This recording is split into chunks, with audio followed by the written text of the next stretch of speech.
Kuna muda unaweza ukawa unayaishi maisha ambayo ulishaweza kuyaishi hapo nyuma, hapo awali.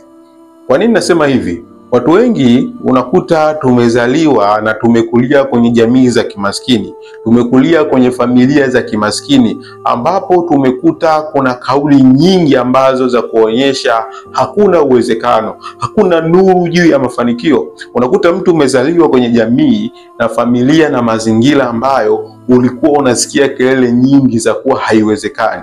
Fedha ni ukafiri. Mtu ambaye anakuwa na pesa ni mtu ambaye hajali watu. Umesikia sana kuwa pesa hakuna, pesa ni ngumu, kufanikiwa ni ngumu. Wanaofanikiwa kuwa ni mafrimason, watu ambao ni watoa makafara. Kama ni mtu ambaye umekulia kwenye mazingira, kwenye jamii, kwenye familia namna kama hii mfano wake, kuna namna ambavyo inaweza ikawa ngumu sana kuepuka wewe kuangukia umaskini, kwa sababu umejengwa na ubongo wako umeshiba kuonyesha kuwa kuna namna ambavyo wewe huna nafasi ya kufanikiwa. Sasa hii ni vita ambayo ni kubwa sana ambayo unapaswa kuweza kupambana nayo, kwa sababu ukweli kwamba sio kweli, kwa sababu hata hao ambao ni watu wakubwa waliofanikiwa duniani ni watu ambao wametokea kwenye familia za kimaskini.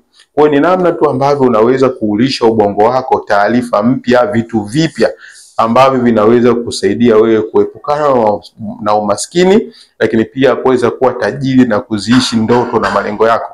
Sasa kama umehangaika muda mrefu kutafuta njia ambazo unaweza ukalisha ubongo wako vitu vipya kutokana na ndoto na vision zako ambazo unazozihitaji katika maisha yako, na umejikuta umefeli, basi mimi nipo ndugu yangu kuweza kukusaidia baadhi ya njia, baadhi ya mbinu ambazo unaweza ukazifuata na zikawa moja sababu ya kusaidia kukuingizia taarifa mpya, kukuingizia mambo mapya ambayo yatakusaidia kutimiza ndoto na malengo yako na kuepukana na umaskini ambao unaokuzunguka. Kwa msaada zaidi unaweza ukaniambia kwenye comment hapo, lakini pia unaweza kuchukua namba zangu kwenye profile ukanipigia ili niweze kukusaidia juu ya hii. Ni mtazamo.